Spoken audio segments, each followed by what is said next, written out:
Creatine, the skin microbiome and skincare routines, and GLP-1 microdosing. We're going to deep dive into those topics and unpack with some scientific nuance the latest on creatine, not just for muscles, but also for brain and heart health, and busting some common myths about its safety. Then we'll take an unconventional look at skincare through the lens of the skin microbiome and the gut-skin connection. And lastly, the hype around GLP-1 agonist microdosing for weight loss, its impact on the gut, protocols, and precautions. So grab a cup of coffee or mix up some creatine in your drink of choice and let's get into it. I'm Dr. Karan, and in this podcast, we're going to be looking at actionable takeaways, real evidence, and nuance at every step that you can apply in your daily life for better health. Okay, so first off, creatine. Beyond muscle, we're looking at the brain, heart, and various myths. First of all, what is creatine? Creatine is a natural compound made in our body and found in foods like meat and fish. It helps to rapidly recycle energy in our cells, and it's stored mostly in muscle as phosphocreatine, which can quickly regenerate ATP, that's the energy currency of our body, during high demand moments like intense exercise. Now, for decades, athletes and gym goers have used creatine monohydrate supplements to boost strength, power, and muscle recovery, and it's one of the best research supplements out there. But as we're finding out, creatine isn't just for bodybuilders, and emerging research suggests it has benefits for other tissues, including the brain and possibly even the heart. Now, let's explore some of these wider health implications, then tackle the big myths and safety questions that often come with creatine. First of all, creatine for muscle performance and recovery. That's the really well-known part for musculoskeletal benefits. Creatine supplementation, typically around 5 grams a day, reliably increases intramuscular creatine stores, which can enhance high-intensity exercise capacity, strength gains, and muscle mass when combined with training. There is some evidence that short-term loading, like 20 grams a day for 5 to 7 days, can saturate muscles faster, but the research shows you don't have to load, and lower daily doses of 3 to 5 grams achieve the same effect over time. The benefits of creatine range from a 5 to 10% boost in exercise performance after loading to greater muscle and strength gains over weeks of training. It's not just for powerlifters either. Evidence suggests a variety of athletes, from sprinters to team sport players, may see performance improvements with creatine. Importantly, these benefits extend to older adults as well. Creatine plus resistance training helps older adults build muscle, get stronger, and improve functional movements like chair stands. Okay, so creatine is a well-established ally for muscle health and recovery across ages, and the actionable tip here is if you're looking to support your training or muscle health, a common protocol is 3 to 5 grams of creatine monohydrate daily. You can, if you want to, load with 20 grams a day for 5 days to saturate faster, but it is not essential.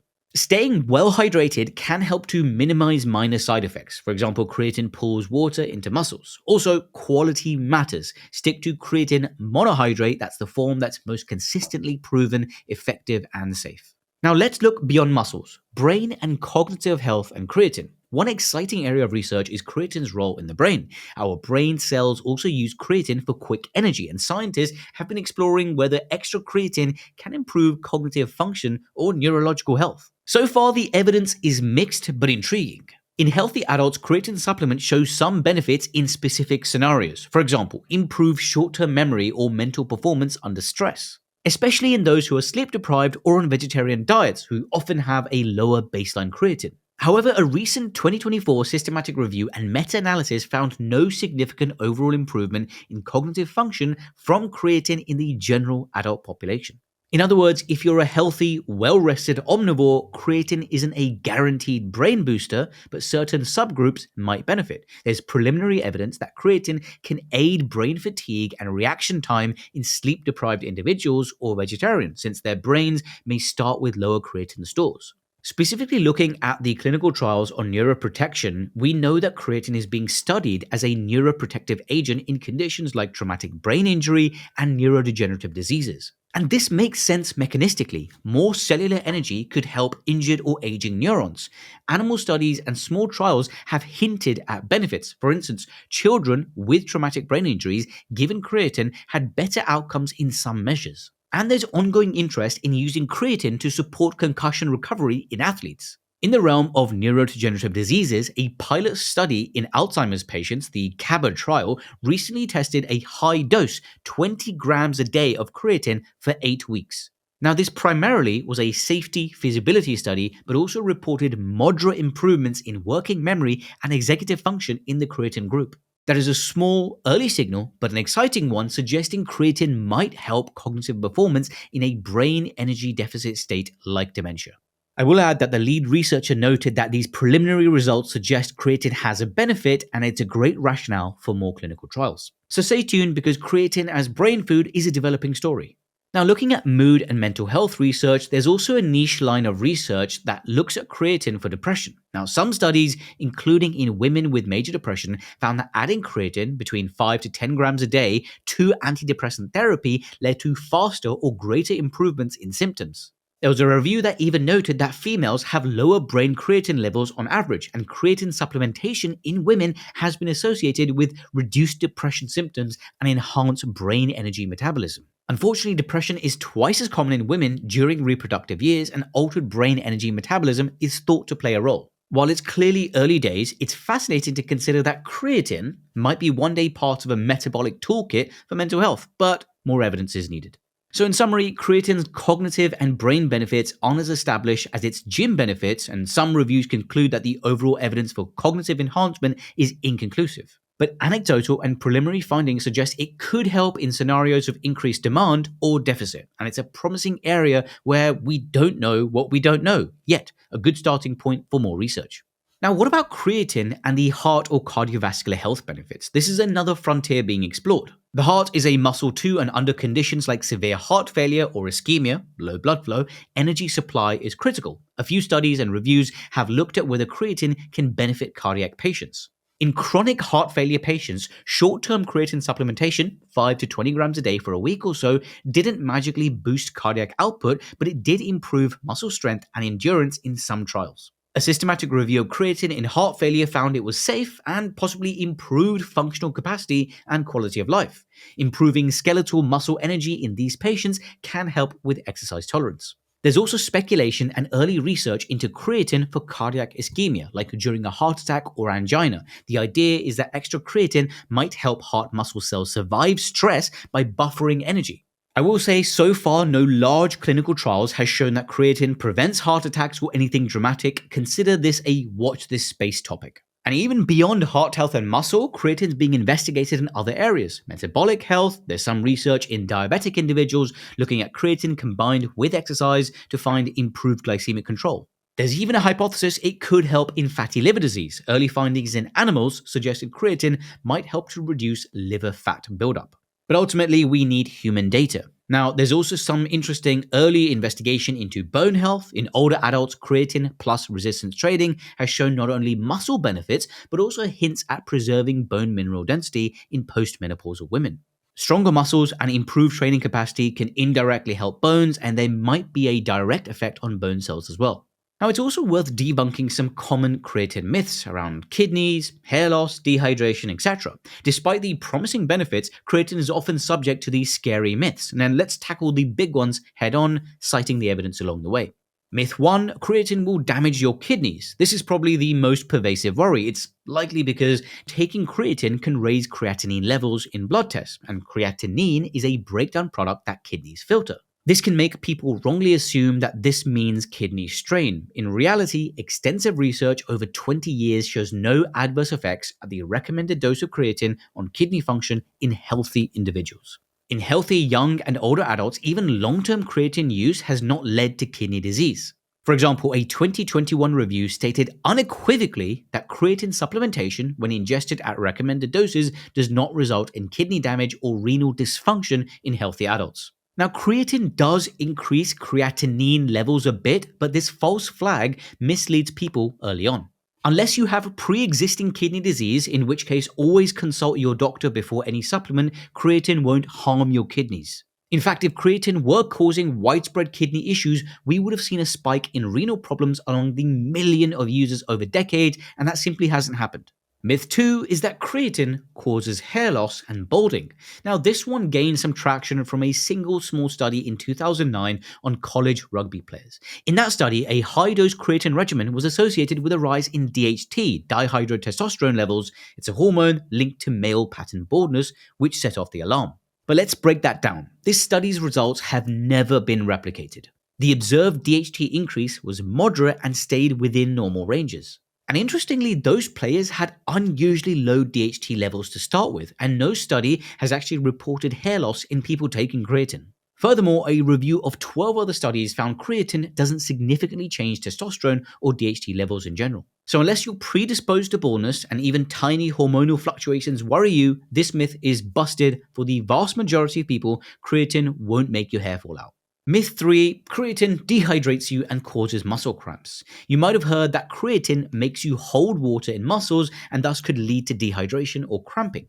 Early on, even some sports authorities were cautious about using creatine in hot climates for this reason. But science does not back this up. In fact, a well-controlled study in college football players found the opposite. Those taking creatine through a season had less cramping, heat illness, and dehydration issues than those not on creatine.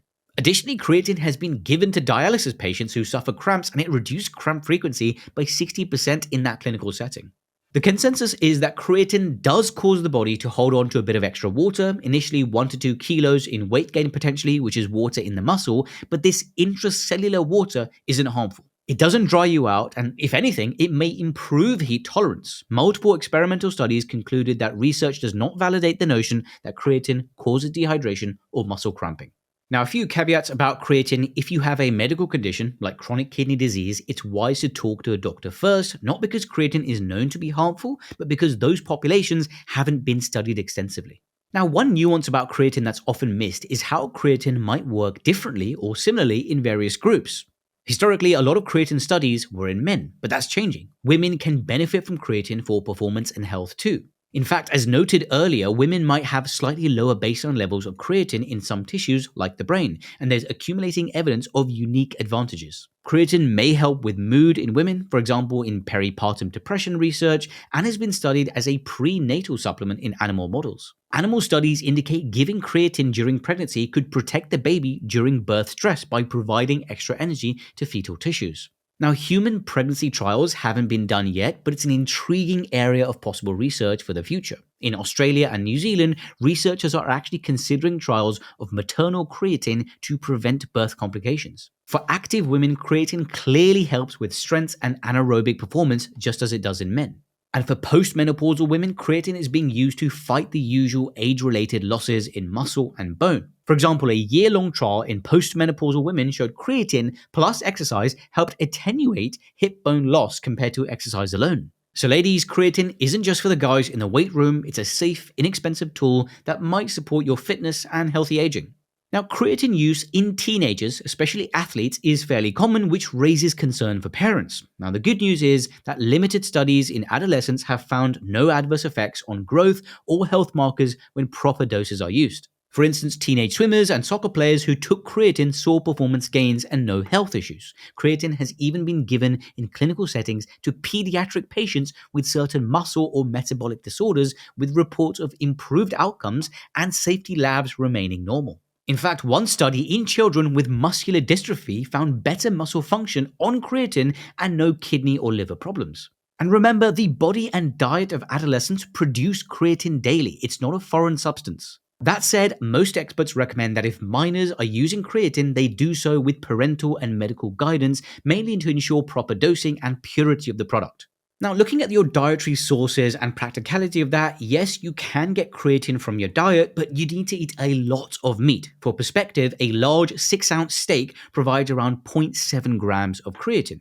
Most omnivores get between 1 to 2 grams of creatine per day from food, whereas the typical supplement dose is around 5 grams. So whilst a high-protein diet contributes to creatine stores, achieving the proven ergogenic dose from food alone isn't practical, nor would eating 5 steaks a day be wise. Vegetarians and vegans have the lowest dietary creatine, which is why studies show they often experience a relatively larger improvement on creatine supplements because their starting muscle creatine levels are lower, so there's more room to fill. If you eat little to no meat, you might be someone who notices the effect of creatine more, whether that's better workout capacity or perhaps a bit of cognitive pep, because some small studies have found vegetarians had memory improvements on creatine, presumably by correcting a mild deficit. So, whilst creatine is remarkably safe for most people, we should note a few gaps in knowledge. In people with chronic kidney disease or other serious health conditions, creatine hasn't been thoroughly studied. Out of caution, doctors often advise those patients against creatine not due to known harm, but because any supplement is a compromised system in an unknown.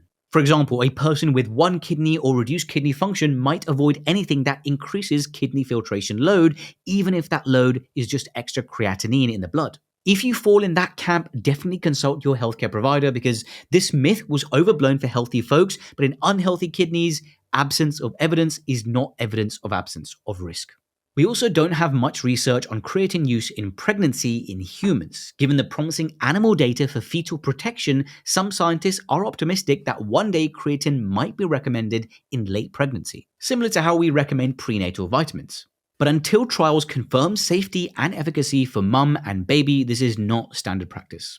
So, creatine proves that sometimes a simple molecule can have wide-ranging benefits, from fueling our muscles to possibly energizing our brain, all with solid evidence to back its safety. Now, let's switch gears to another unconventional approach to wellness. Not a supplement or a drug at all, but rethinking our skincare. Specifically by understanding the microbial ecosystem living on us. A question I've often wondered, how can caring for our skin microbiome and our gut-skin axis lead to healthier skin? And could doing less, fewer products, less soap, actually be better for our skin? Let's explore that. If you're like me, you've probably been bombarded with ads for various skin lotions, potions, and 10-step routines promising the fountain of youth. But there's a growing recognition in dermatology that our skin's health isn't just about what fancy serums we apply. It's intimately tied to the microbes that live on our skin and even the health of our gut. In this segment, we'll dive into the skin microbiome, the trillions of bacteria, fungi, and even mites that call your skin home, and how they contribute to conditions like acne, eczema, aging, and more. We'll also discuss the gut-skin axis, which links your diet and intestinal flora to skin inflammation. And perhaps most intriguingly, we'll consider whether a minimalist approach, like not over-cleaning or using fewer products, can actually improve your skin by letting your microbiome breathe and thrive. First of all, let's meet your skin microbiome, your invisible protective layer. Your skin isn't just a physical barrier, it's a living ecosystem. There are more than 1,000 species of bacteria, plus fungi and viruses inhabiting the surface of an average human skin. In fact, and this fact always scares people, you have at least as many microbial cells on you as you have your own skin cells. I would go so far as to describe the skin as a Swiss Army knife of organs. It's a protective shield, a sensory organ, and an immune surveillance system all wrapped into one. Now, part of that immune shield and protection comes from our microbial partners. Many of these microorganisms are beneficial. They crowd out pathogens, they educate our immune system, and even produce substances like antimicrobial peptides or enzymes that keep our skin healthy. For example, there are friendly strains of Staphylococcus epidermidis which can secrete toxins to inhibit bad bacteria like Staph aureus, acting as a microscopic bodyguard on your skin. This concept of the good bugs on our skin is relatively new science, and it's only in the last 15 years that sequencing technology has allowed us to catalog skin microbes. But it's revolutionizing how we think of skincare. Instead of just bombarding the skin with antibacterials, there's a move towards more microbiome-friendly skincare that preserves or even enhances beneficial microbes. I would go so far as to even speculate that in the future, microbiome transplants might treat conditions like acne or eczema by restoring a healthy microbial balance. I know it sounds a bit sci-fi, but given the success of fecal transplants for gut disease, it's not far-fetched that one day we might apply a cocktail of good skin bacteria to fix severe acne. Okay, so what can disturb the skin microbiome? One factor is overcleaning and product overuse. Our modern obsession with being ultra clean, scrubbing with harsh soaps, using antibacterial washes all the time can obliterate that skin ecosystem. In fact, in my own personal experience, and take from this what you will, it's an N=1 trial, I found that using less products over time and after an initial adjustment period, my skin didn't smell bad and actually felt healthier when I scaled back on using all of these products, presumably because my microbiome came back into balance. When you sterilize your skin with too much soap, the microbes do return, and they always do, but you might favor the hardy species that cause body odor or irritation. Now, this doesn't mean that everyone should ditch showers entirely or soap or any skincare products, but it does highlight that we can harm our skin by being too clean or overzealous with cleaning routines. Stripping away natural oils and bacteria can lead to dryness, eczema flare-ups, or acne imbalance. The skin microbiome also changes with age and environment. For instance, an intriguing study using AI analysis predicted people's age and even menopausal status from their skin microbes. As estrogen declines in menopause, the skin gets drier and the microbiome shifts. And researchers are looking into how these changes contribute to things like skin thinning or slow wound healing in older women. Smoking, humidity, and even your location on the body, the oily forehead versus a dry forearm, all influence which microbes flourish. A newborn skin microbiome is very different from an adult's, and exposing kids to normal dirt and germs is thought to help develop a robust immune system. Now, I want to touch a little bit on the gut-skin axis because you are what you eat, and so is your skin. We often don't think of our skin and the gut in the same breath, but they're deeply connected. The gut-skin axis refers to the interplay between the gut flora, diet, and skin health. Essentially, what happens in the gut, dysbiosis, inflammation, nutrient absorption, can manifest in the skin. Some examples of the gut-skin connection: in celiac disease, which is an autoimmune condition to gluten in the gut, it often shows up first in the skin as a condition called dermatitis herpetiformis, an extremely itchy rash. Only by treating the gut issue, going gluten-free, does the skin clear. This is a classic example of gut inflammation triggering skin immune responses. In inflammatory bowel disease, conditions like Crohn's or ulcerative colitis can cause skin issues. Erythema nodosum and psoriasis-like rashes. These can flare when the gut flares. Again, quell the gut inflammation and the skin calms. The gut-skin axis is perhaps most famously debated in acne. For years, patients claimed diet affected their acne, but doctors were skeptical. Now we know diet does matter for many. High glycemic load diets, lots of refined carbs, and dairy can exacerbate acne in some people, likely by influencing hormones and gut bacteria. On the flip side, diets rich in omega-3 fats and antioxidants may reduce acne severity, possibly through anti-inflammatory effects. Researchers found that acne patients tend to have a distinct gut microbiota compared to people without acne, with signs of gut dysbiosis, that's an imbalanced gut microbe. One study showed less diversity in the gut and an overgrowth of certain inflammatory bacteria in those with acne. Now, it's not entirely clear which comes first. Does gut dysbiosis drive acne, or does acne and its treatments like antibiotics alter the gut? Probably a bit of both. Poor diet or stress can lead to a leaky gut and leaky gut linings and more systemic inflammation. This systemic inflammation is thought to aggravate skin conditions like eczema and psoriasis. There's evidence that some psoriasis patients improved when their gut health was also addressed. So, what you feed your gut microbes can influence your skin. Fiber-rich foods like veggies, fruit, and whole grains foster beneficial gut bacteria that produce anti-inflammatory short-chain fatty acids. And these short-chain fatty acids may help combat skin inflammation. Conversely, a diet high in sugar and fat may promote a pro-inflammatory microbial state or molecules that end up irritating the skin. Probiotic supplements have been tested for skin benefits. For example, certain probiotic strains taken orally have been shown in small trials to reduce acne lesions or atopic dermatitis severity. We have to be careful here because these effects are modest and not everyone responds, but it does underscore a gut-skin link. There's even more emerging evidence that connects not just the gut and skin, but the gut, skin, and brain in a gut-skin-brain axis in context of how stress from the brain affects gut microbes, which then affects skin flares like stress acne. There are also researchers exploring topical probiotics as well. For example, a lotion containing live bacterial strains, which can then be tested on inflammatory skin conditions. Now, we've spoken a lot about skin dysbiosis, which is an imbalance in the skin microbiome and often a culprit in skin disease. Now, a condition like acne, we typically blamed it on bacteria like Cutibacterium acnes, but not all Cutibacterium acnes bacteria are bad. Some strains are associated with healthy skin, while others are linked to acne.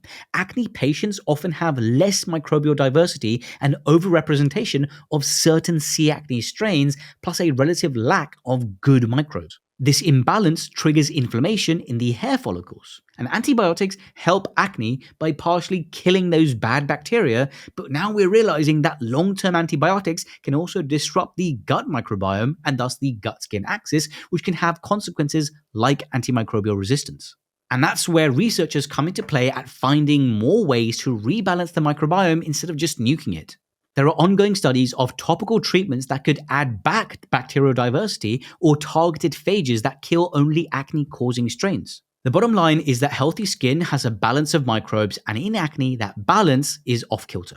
Now, I want to quickly touch on eczema or atopic dermatitis. Eczema flares are often associated with a bloom of Staph aureus on the skin and lower overall diversity. The broken skin barrier in eczema, often due to filaggrin gene mutations or just very dry skin, makes it easier for bad microbes to penetrate and harder for good ones to survive. Again, in conditions like this, restoring microbial balance has been shown to alleviate disease in small trials and support the microbiome hypothesis. Now, as we age, our skin becomes a less hospitable place. It produces less oil, has a weaker barrier, and the immune system changes. This can lead to less diverse microbiomes, potentially allowing troublesome bugs to overgrow, like higher staph colonization in elderly. Some researchers speculate that maintaining a youthful skin microbiome might help to delay skin aging or at least reduce inflammation that contributes to aging. It's early research, but one could imagine future biome-friendly anti-aging creams that nourish good microbes. Now, surprising as it sounds, there may be links between microbes and skin cancer. Certain bacteria on the skin can metabolize chemicals in sweat or on our skin into carcinogens, one of the reasons why we study the effects of deodorants and such. On the flip side, some microbes might protect against cancer by priming immune responses against tumor cells. For example, there is some preliminary research underway on investigating whether the microbiome differences could influence outcomes in melanoma patients on immunotherapy. This is very much on the frontier, no concrete answers yet, but an exciting frontier of skin microbiome research. Now, back to minimalist skincare and letting your microbiome thrive. Given this knowledge, many experts and savvy consumers are rethinking the onslaught of products we use. Does your skin really need separate day and night creams, plus toners, plus astringents, plus exfoliants, etc., or are we doing too much? My personal experiment of not using all of these skincare ritual products for several years now and just rinsing with water when needed is an extreme example, but my experience suggests that skin often balances itself if you give it a chance. By not overstripping the skin, you preserve its natural defenses, a mix of sebum, sweat, and beneficial microbes. Now, not everyone should toss their skin routine out the window, but there's a few practical, evidence-informed tips that do emerge. Cleanse gently, not obsessively, unless you have a specific need, like you're covered in mud or have very oily, acne-prone areas. You likely do not need to scrub your entire body with soap every single day. Overwashing can cause dryness and disturb your microbiome. Dermatologists often recommend soaping mainly the important bits daily, the underarms, groin, feet, and just rinsing the rest, or using a gentle pH balance cleanser if needed. It's worth also avoiding harsh soaps, especially those with antibacterial triclosan, which can kill the good bugs too. Remember, your skin surface is slightly acidic, pH of around 5, which supports good flora. Traditional soap is alkaline, pH of around 9 to 10, and can disrupt that acid mantle. You also want to moisturize and protect the skin barrier. A healthy barrier, intact skin with good fats and ceramide naturally selects for a healthy microbiome. If your skin is dry or eczema prone, using plain moisturizers like petroleum jelly, ceramide creams can help seal in the moisture and prevents cracks that let the bad microbes in. There are some new moisturizers that even include prebiotics, ingredients to feed the good microbes, or bacterial lysates intended to modulate the microbiome. The jury is still out on those, but the concept is interesting. And of course, be cautious with antibiotics and antiseptics. Of course, use antibiotics when prescribed for infections. They can be life-saving, but for something like acne, where long courses of oral or topical antibiotics used to be common, dermatologists now try to limit their duration, or pair them with probiotics or other strategies if possible. There's also research on blue light therapy, retinoids, benzoyl peroxides, which is antibacterial but in a non-antibiotic way, as alternatives to keep the microbiome from developing resistance is needed. Now, the diet for your skin. Feed your skin from within. A diet rich in omega-3 fatty acids, fatty fish, flax seeds, antioxidants like berries and greens, zinc from nuts and beans, and vitamin A, C, and E support skin health and modulates inflammation. Also, fiber and fermented foods, think yogurt, kefir, kimchi, can help your gut microbiome, which in turn may benefit your skin via the gut-skin axis. It's also important you don't forget stress management, sleep, and exercise. Stress can alter gut bacteria and even skin immune responses. Have you ever noticed breakouts or eczema flares during stress? That's the gut immune skin axis. Sunlight in moderation can also be beneficial. UV light can reduce certain harmful microbes on the skin, which is partly why UV therapy is used for psoriasis, and it boosts vitamin D production, which is crucial for immune regulation. Now, this whole field of the skin microbiome is young. We're basically at the stage where we know microbiome is key, but we don't know yet what the best way to tweak it is for each condition. So topical therapies with probiotics and prebiotics and postbiotics, I would just say if you've got the money and it seems to work for you, great. But otherwise, it's probably a little bit more hype than health at this stage. Now, there's a lot we don't know yet. We don't know the ideal composition of a healthy skin microbiome, and it likely differs person to person. Your microbial fingerprint, to say, is unique. We don't know how long probiotic effects last, even if they do, or the best way to maintain beneficial changes. And we must remember the placebo effect and the fact that many things in skincare resolve with time or simpler routines. So whilst the microbiome is a hot topic and genuinely a paradigm shift, beware of overhyped claims that one spray or supplement will fix all of your skincare woes overnight. For our final segment, let's tackle a very modern health trend where understanding where nature meets cutting-edge medicine. That's GLP-1 agonists like Ozempic used in tiny doses or microdosing, especially for weight management. It's a topic that spans the gut, literally because these drugs work in the gut and brain, the obesity epidemic, and even the microbiome. We'll talk about what GLP-1 drugs do, why some are microdosing them, and the risks and unknowns of that approach, and how it might affect the gut microbiome and overall health. If you've seen the frenzy about Ozempic in the news or on social media, you'll want to hear this with a scientific lens. You've probably heard of Ozempic or Wegovy, injectable drugs that have been game changers for weight loss and diabetes, and these belong to a class called GLP-1 receptor agonists. Normally, your gut produces the hormone GLP-1 when you eat, which helps to regulate blood sugar and appetite. These medications mimic that hormone, effectively turning down hunger and slowing digestion, which leads to weight loss for many people. In full doses, they are extremely effective, and we're talking an average of 15% body weight loss in trials, which is like 30 pounds for a 200-pound person, results that were previously only seen with surgery. However, these drugs like semaglutide in Ozempic, Wegovy, or tirzepatide in Mounjaro are expensive and sometimes hard to get. Plus, they can cause side effects, especially gastrointestinal symptoms like nausea and vomiting. This has led to a trend of microdosing GLP-1s where people take smaller than standard doses, often attained through compounding pharmacies or off-label prescriptions to stretch the medication, save money, or reduce side effects. It's become a bit of a wild west with TikTok and forums full of advice of microdosing Ozempic and even services offering a microdose GLP-1 program. I want to break down what this is and the science, or lack thereof, behind it, and crucially how it might relate to the gut microbiome and side effects mitigation. Now, typically, if someone is taking a GLP-1 medication, they start at a low dose to minimize side effects, and the standard protocol is to increase the dose every 4 weeks until you reach the full therapeutic dose. For example, Ozempic starts at 0.25 milligrams weekly, then 0.5, then 1 milligram, etc. Wegovy for obesity goes even higher, up to 2.4 milligrams. These are FDA-approved regimens. Microdosing in this context refers to taking less than the recommended starting dose or not escalating to full doses, often using custom doses prepared by compounding pharmacies. Now, the purported benefits of microdosing GLP-1s is that, number one, it's a cost saving. If you have 1 pen of Ozempic, instead of using it up in 1 month at full dose, you could use a very low dose and stretch it to 2 or 3 months. You get some weight loss, and there are some weight loss spas that literally instruct patients on how to do this. Not exactly legal, but it is happening. You probably will get fewer side effects because the side effects like nausea, vomiting, diarrhea, constipation, acid reflux, etc. are dose dependent, and many people feel fine at 0.25 milligrams but get sick at 1 milligram. So some think that staying at that microdose avoids the worst nausea. And potentially there's a gentler titration. Rather than jumping up every month, a person might stay at a low dose for longer or only go up to say 0.5 milligrams instead of 2.4 milligrams and find the lowest effective dose for them. Some doctors actually do this in clinical practice. They won't push up to the max dose if the patient is losing weight steadily at a lower dose and is comfortable. Now, in that case, that's just good personalized medicine, not necessarily microdosing per se, but you could see it that way. But there are many experts that urge caution and emphasize there's a difference between a physician-guided dose adjustment and a layperson arbitrarily taking less than prescribed.